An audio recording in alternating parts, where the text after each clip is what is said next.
Hello and happy holidays! My name is Rachel and today we will be doing another follow along tutorial of a watercolor Christmas wreath. So go ahead, grab some paper, grab your watercolors, and let's get started.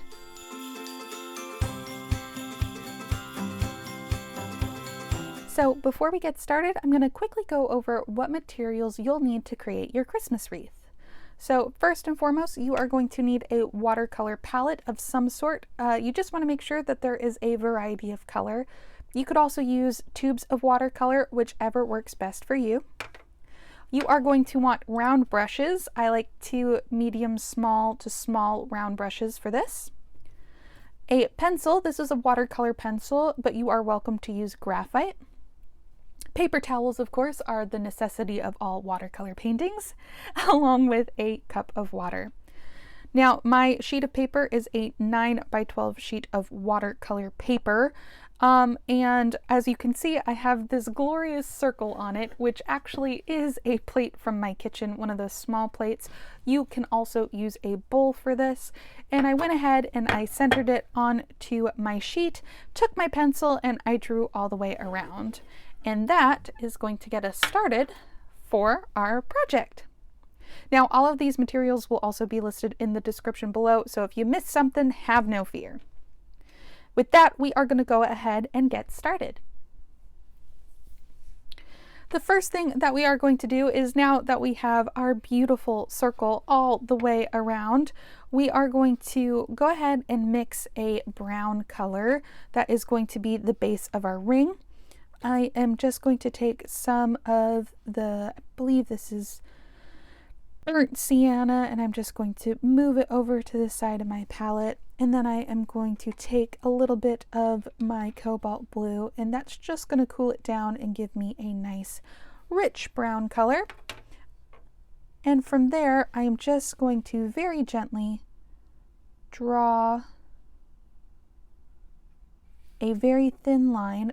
Does not need to be perfect. This will give us that kind of rustic wreath look all the way around.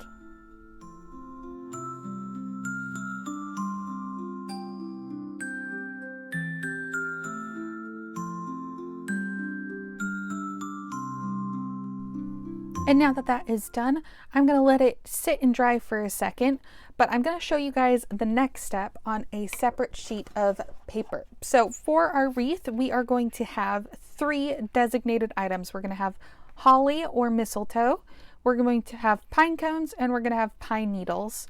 We're going to start with holly. Holly's going to go first. I'm just going to check that that's dry. And with the same brush that I just used, I am going to snag a little bit of red. You can use pure red depending on how bright you want your berries. I like to mix a couple reds together to get kind of a rich color. I'm going to give myself a little bit to work with. Get my brush tiny bit wet. Now for these holly berries, what we are going to do is we are going to make a tiny circle shape that goes all the way around. And then I'm going to grab a tiny bit of water onto my brush, and I am going to fill in that shape, leaving a tiny little white circle on top.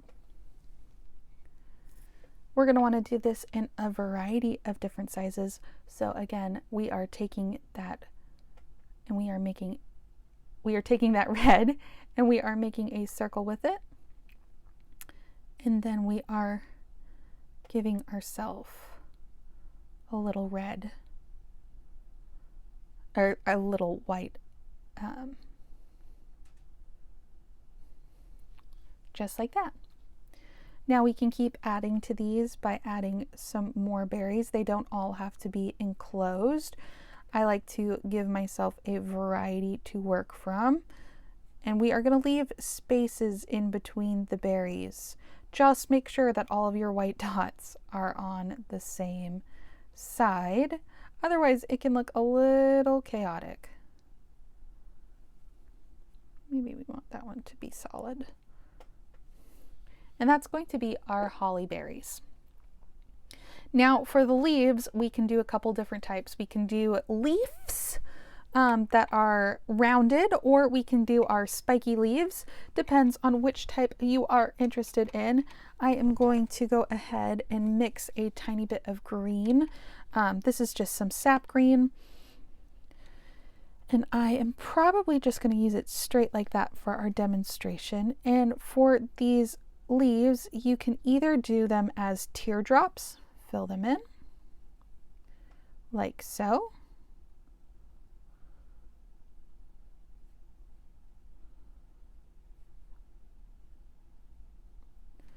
Or you can make our spiky leaves. To do the spiky leaves, all you have to do is draw the outside of our spiked leaf on both sides. Bring it down to a curved point. And then with whatever is left over on your brush, you're going to fill in those lines, except for one right down the middle. Like so. So with that, we are going to go ahead and add some holly to our circle.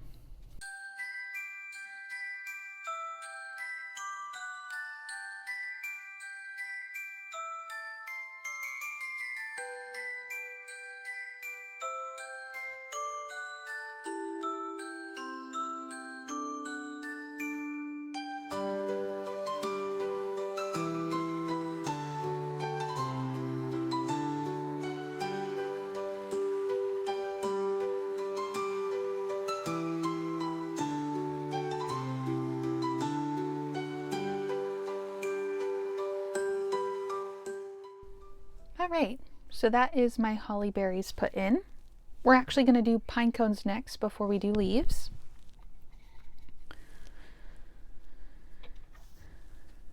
To do pine cones, we are going to make brown again.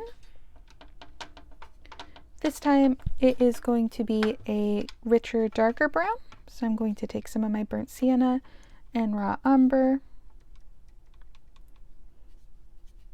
Make this chocolatey brown color. There we go. Now you can do pine cones in a couple different ways depending on how you're looking at them.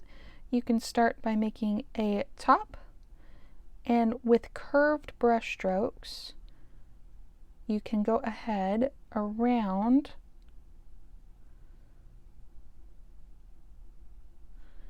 making your pine cone. It's okay if they connect a little bit.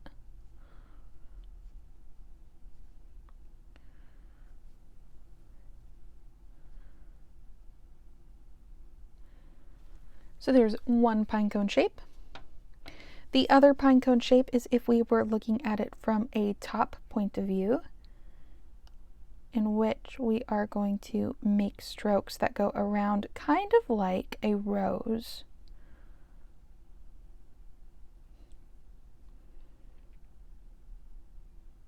Making our strokes bigger as we get closer to the outside edge.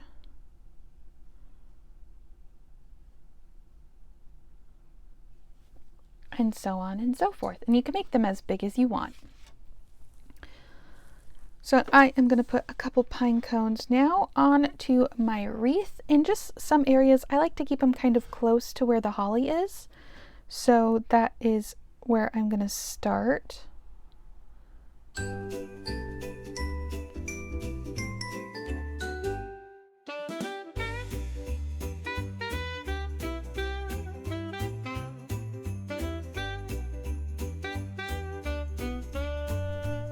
So here's a pine cone. I'm going to give it a friend.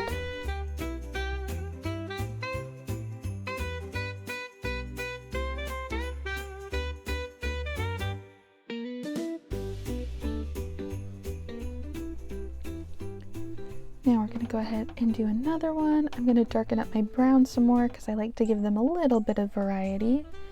We're going to put one here. I think that space feels like it just needs one.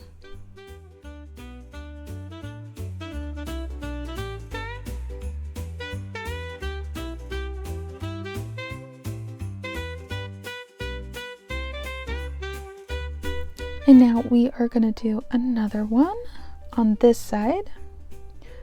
We like rules of 3, so I am going to put one up here, I think one up here, and then I might cheat and put one down here, but I think I want one in this area.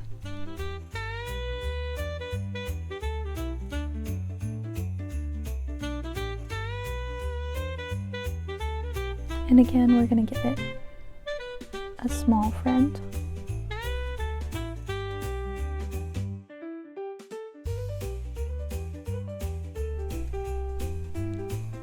I think we're going to give him one more friend. We're going to put him here.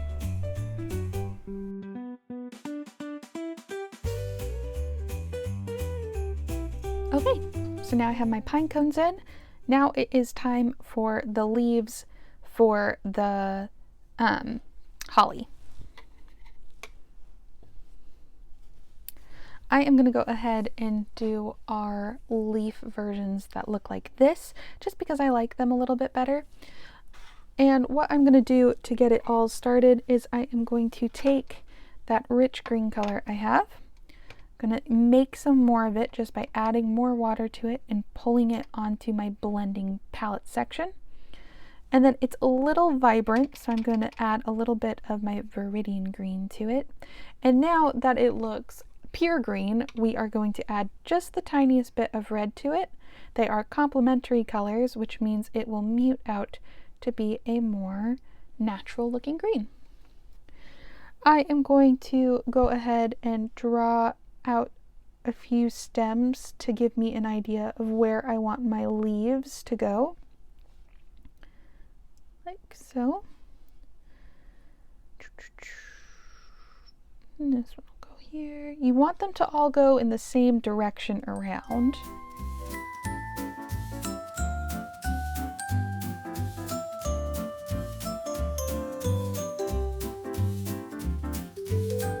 And now I'm going to go ahead and add my leaves.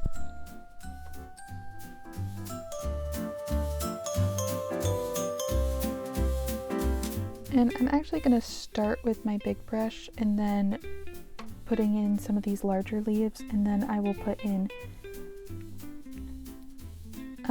some smaller ones with my other brush.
And now I'm going to switch to my smaller brush and just put in a few of the smaller in between leaves.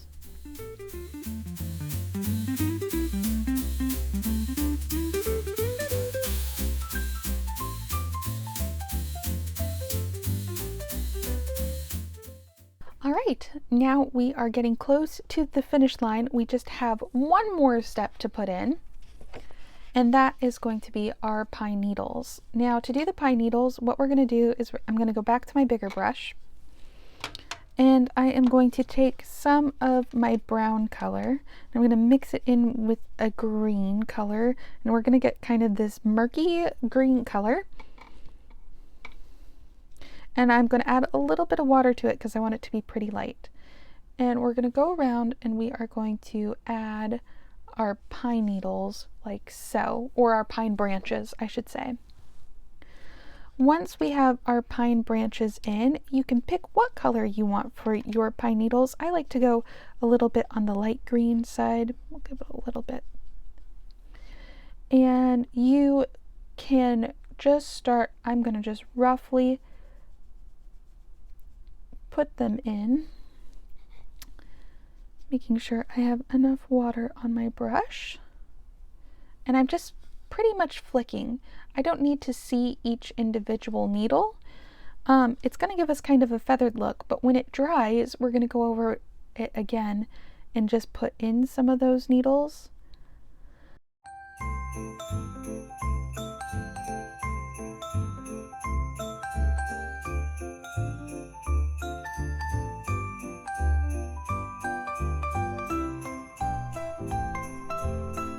Like so. Once they are dry, this one's not quite dry, but I'll show you what I'm going to do. I'm going to take a slightly darker green and I am going to add in, this is not going to like me very much, just some more clear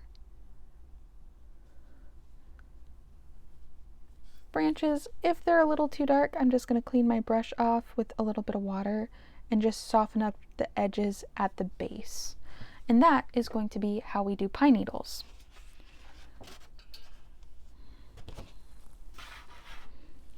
So I'm going to start again by taking a brown color. I'm going to add a little bit of green or whatever green is left over on my brush. And I'm going to go ahead and I'm just going to put in pine needles. And they're going to come out kind of from everywhere. So you want them to go in and out of your pine cones.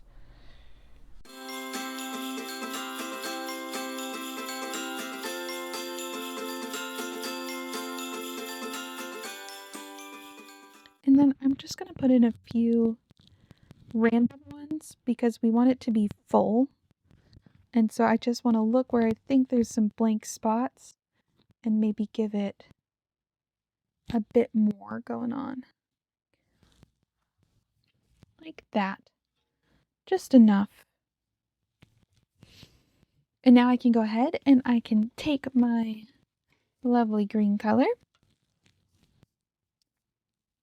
I'm going to warm it up a little bit with some sap green, and I'm actually going to take a little bit of yellow. Not a whole lot, just a little.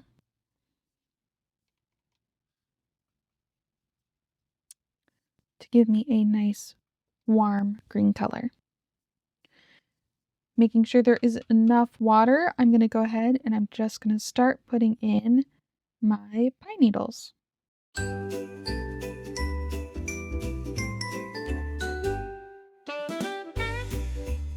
And I will throw in some pine needles in the blank spaces as well, because we don't want it to look too sparse.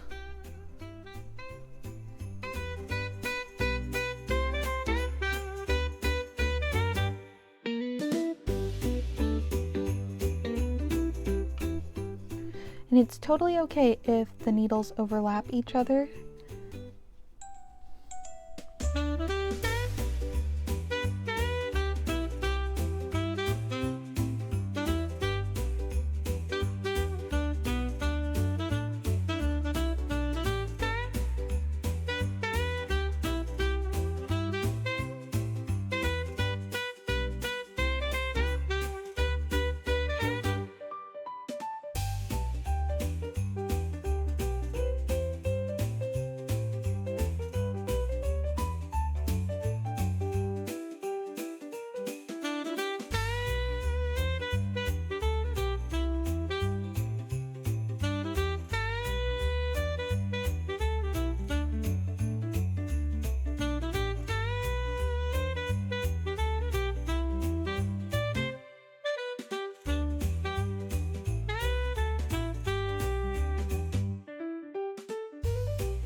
So now that my first coat of pine needles is done, I'm going to go through, and I'm not going to do a detail on all of them, but I am going to go through and I'm going to add a little bit of a second layer to some of these that I feel like could use a little bit more pizzazz, and I'm going to do it with a slightly darker green.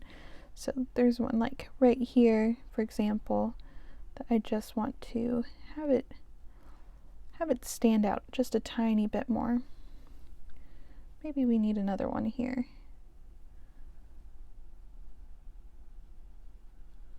And I'm just going to go around and I'm going to put in a couple of these. And then we'll get to move to our optional step.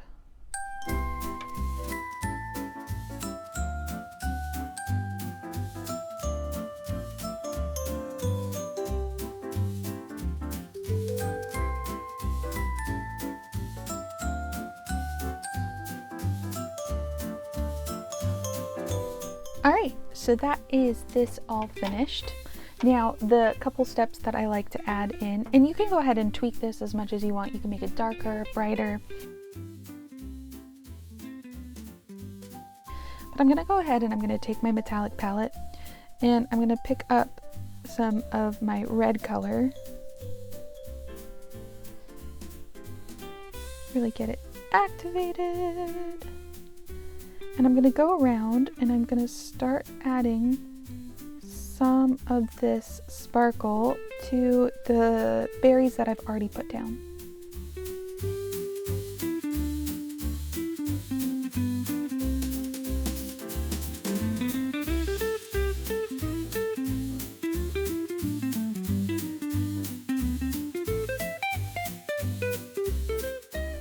Okay, looks like my berries are all good.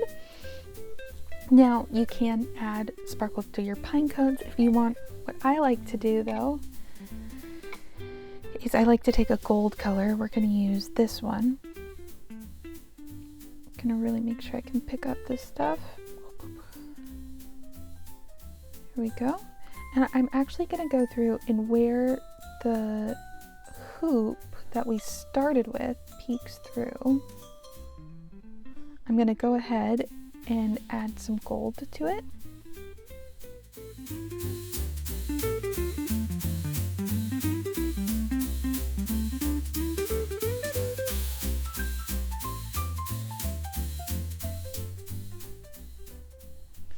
Like so. Now you're welcome to add more than that if you would like. What I'm going to go ahead and do is I am going to write Merry Christmas right in the center of this. And we are going to do that in pencil, not watercolor pencil. This is just so that I can see it. We're going to write it in cursive, Merry, and then Christmas. It's not perfectly center. I'm okay with that. And then in that same gold color that we did before, I am going to do thin strokes going up, thick strokes going down. Making sure there's enough water on the brush. Thin strokes going up, thick strokes going down. Thin strokes going up, thick strokes going down. Thin up, thick down.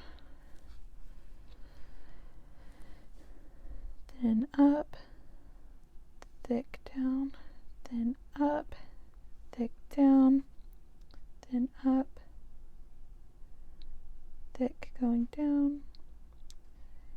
I want to make sure that's a nice and smooth. Oops. Watch your hands. I am notorious for sticking my hands in paint. And again, up, down, up. Got a little too much water on my brush, but that's okay. Down, up.